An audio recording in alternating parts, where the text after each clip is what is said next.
করতে চাই।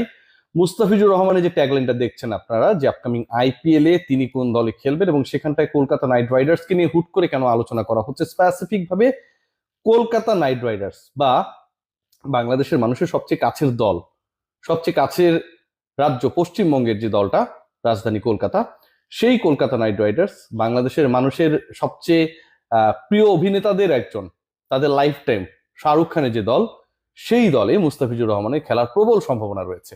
এবং সব যদি ঠিক থাকে 16 ডিসেম্বরের নিলামে, অর্থাৎ এখন থেকে আর মাত্র 5 দিন পরে যে নিলামটা আবুধাবিতে অনুষ্ঠিত হবে, সেখান থেকে 32 জন বিদেশি ক্রিকেটারকে নেয়ার, নিলামে বিট করার সুযোগ থাকছে 10টা ফ্র্যাঞ্চাইজির।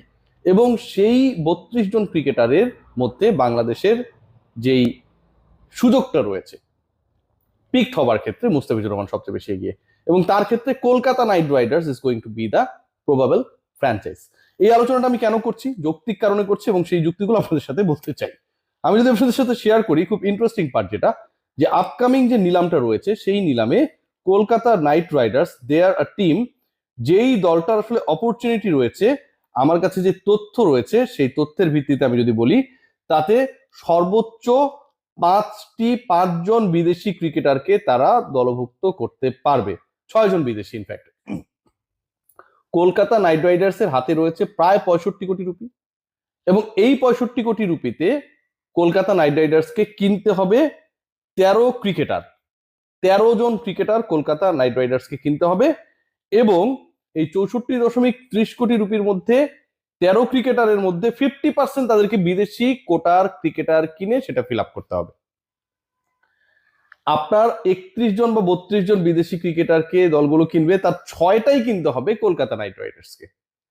এখন যখন এরকম একটা দল যারা 6 জন ক্রিকেটার কিনবে বিদেশি ক্যাটাগরি থেকে, কিনতেই হবে, এবং তার হাতে টাকাও রয়েছে, এবং তার হাতে মুস্তাফিজের মতো একজন ক্রিকেটার রয়েছে যাকে পিক করা সম্ভব, শুধুমাত্র মুস্তাফিজ পিকড হলে বা তাকে কেনা হলে ওই পার্টিকুলার ফ্র্যাঞ্চাইজির তার ঘরের মাঠ থ্রু আউট দ্য আইপিএল কিংবা পারফরমেন্স বেসিসে মুস্তাফিজ এই মুহূর্তে যে অবস্থায় রয়েছে সেই জায়গা থেকে কনফিডেন্স যোগাবে, বাট এমন না।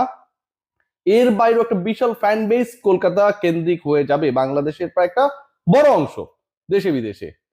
সো ওভারঅল যখন আপনি 6 জনকে পিক করবেন, এবং সেই 6 জনের মধ্যে বাংলাদেশের 7 জন ক্রিকেটার, যারা বিদেশির 110 জন বিদেশি নিলামে উঠবে তাদের মধ্যে 7 জন রয়েছেন, সেই 7 জন ক্রিকেটারের একজন মুস্তাফিজুর রহমান, তার পিক হওয়ার সম্ভাবনা সবচেয়ে বেশি।